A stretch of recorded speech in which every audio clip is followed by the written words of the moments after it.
ऐसा क्या हुआ कि जनता दरबार में जिसमें रेखा गुप्ता कहती हैं कि मैं सबसे मिलती हूं, वो बस मार्शल से मिलने के लिए तैयार नहीं है। रेखा गुप्ता होश में आओ, होश में आओ, होश में आओ। रेखा गुप्ता होश में आओ, होश में आओ, होश में आओ। और मुख्यमंत्री जी ने पुलिस द्वारा बस मार्शलों को हिरासत में दे दिया।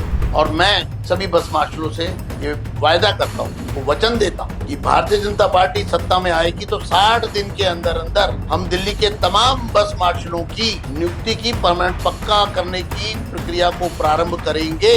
चाहे वो योगा इंस्ट्रक्टर हों, चाहे वो हॉस्पिटल के अंदर ओपीडी का कार्ड बनाने वाले डेटा एंट्री ऑपरेटर हों, चाहे वो मोहल्ला क्लिनिक के अंदर काम करने वाले डॉक्टर, फार्मासिस्ट या नर्स हों। वादा था कि 60 दिनों में पक्की नौकरी दी जाएगी, मगर आज 110 दिनों बाद भी नौकरी का कोई नामो निशान नहीं है। नमस्कार दोस्तों, आज बात करेंगे दिल्ली के बस मार्शल्स की। आज क्या ऐसा हुआ कि दिल्ली के बस मार्शल दिल्ली की भारतीय जनता पार्टी की मुख्यमंत्री रेखा गुप्ता के घर के बाहर धरना दे रहे हैं। ऐसा क्या हुआ कि जनता दरबार में जिसमें रेखा गुप्ता कहती हैं कि मैं सबसे मिलती हूं, वो बस मार्शल से मिलने के लिए तैयार नहीं है। ऐसा क्यों है कि बस मार्शल जिन्होंने 3 महीने से ज़्यादा तक भारतीय जनता पार्टी की सरकार का इंतज़ार किया कि वो वादा पूरा करेंगे और बस मार्शलों को नौकरी वापस मिलेगी, मगर वादा पूरा ना होता देख अंततः बस मार्शलों को मुख्यमंत्री से मिलने आना पड़ा और मुख्यमंत्री जी ने पुलिस द्वारा बस मार्शलों को हिरासत में दे दिया। अब बस मार्शल रेखा गुप्ता जी के घर के बाहर धरना दे रहे हैं। रेखा गुप्ता होश में आओ, होश में आओ, होश में आओ। रेखा गुप्ता होश में आओ, होश में आओ, होश में आओ। जयेंद्र गुप्ता होश में आओ, होश में आओ, होश में आओ। जयेंद्र गुप्ता होश में आओ, होश में आओ, होश में आओ। वीरेंद्र सिंह होश में आओ, होश में आओ, होश में आओ। बस मार्शलों की कहानी दिल्ली के ऐसे हजारों युवाओं की कहानी है जिनको राजनीति के चलते नौकरियों से निकाल दिया गया।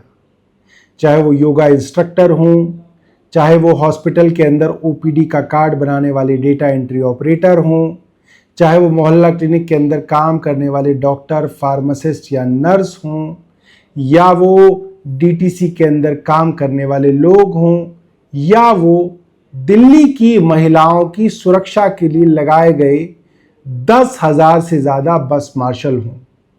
एक दौर वो आया जब केंद्र सरकार ने मनमानी करके दिल्ली सरकार के अधीन जितने भी अफसर थे, आईएएस अधिकारी थे, छोटे बड़े सब अफसरों के ऊपर अपना कंट्रोल जमा लिया। फिर क्या था, जो केंद्र सरकार और भारतीय जनता पार्टी चाहती थी वो काम वो अफसर करते थे, चाहे वो कानूनी हो चाहे वो गैर कानूनी हो।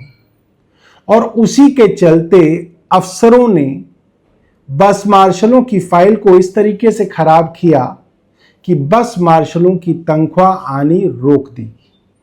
जी हां, ऐसे चहेते अफसर जो उस वक्त डीटीसी के अंदर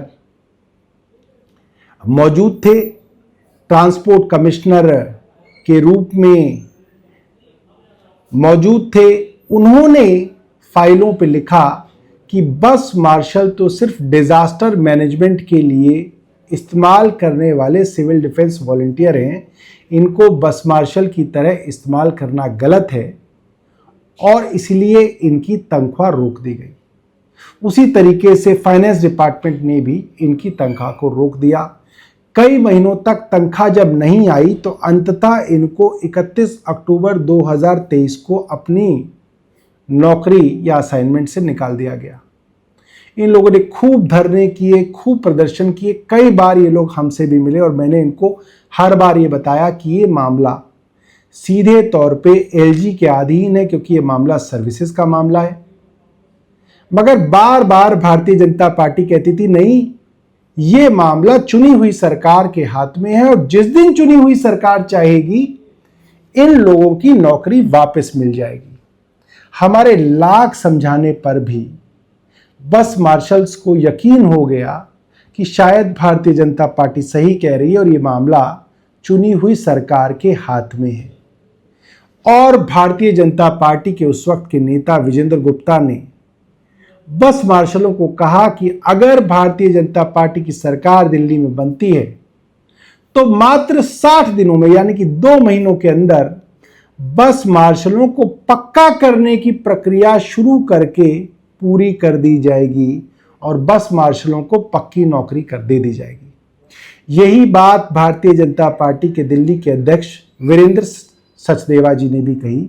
आप उनकी दोनों की बातें सुन सकते हैं। और मैं सभी बस मार्शलों से ये वायदा करता हूं, उनको वचन देता हूं कि भारतीय जनता पार्टी सत्ता में आएगी तो 60 दिन के अंदर अंदर हम दिल्ली के तमाम बस मार्शलों की नियुक्ति की परमानेंट पक्का करने की प्रक्रिया को प्रारंभ करेंगे और उनको पक्की नौकरी देंगे 60 दिन के अंदर अंदर। आदमी की रोजी रोटी छीन रहे हैं, ये सबसे बड़ा अत्याचार है।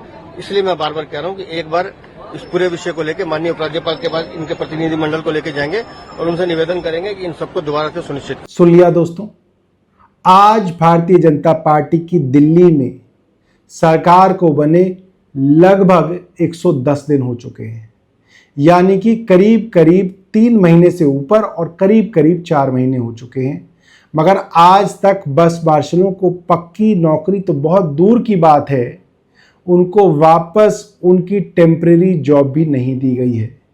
शुरू में तो भाजपा के नेता इनसे मिलते थे, मगर अब भारतीय जनता पार्टी के नेताओं ने इन बस मार्शलों से मिलना भी बंद कर दिया है। साफ है, भारतीय जनता पार्टी ने तमाम गरीब लोगों की तरह, तमाम मिडिल क्लास की तरह इन लोगों को भी पूरे इलेक्शन के समय बेवकूफ़ बनाया। वादा था कि 60 दिनों में पक्की नौकरी दी जाएगी, मगर आज 110 दिनों बाद भी नौकरी का कोई नामो निशान नहीं है। बस मार्शल दिल्ली की मुख्यमंत्री रेखा गुप्ता के घर के बाहर धरना दे रहे हैं, मगर उनकी एक नहीं सुनी जा रही। और यही हाल आज दिल्ली के अंदर लगभग हर वर्ग का है। वो मिडिल क्लास जिसने भारतीय जनता पार्टी को वोट दिया, उनके बच्चों की स्कूल की फीस भारतीय जनता पार्टी की सरकार बनते ही बढ़ा दी गई और उसमें एक स्कूल की भी फीस अब तक वापस रोल बैक नहीं हुई है। रोज घंटों के पावर कट लगते हैं, मगर कोई सुनने वाला नहीं है। गरीब लोगों की झुग्गी झोपड़ियों के ऊपर रोज बुलडोजर चल के हजारों लोगों को बेघर किया जा रहा है, मगर कोई सुनने वाला नहीं है।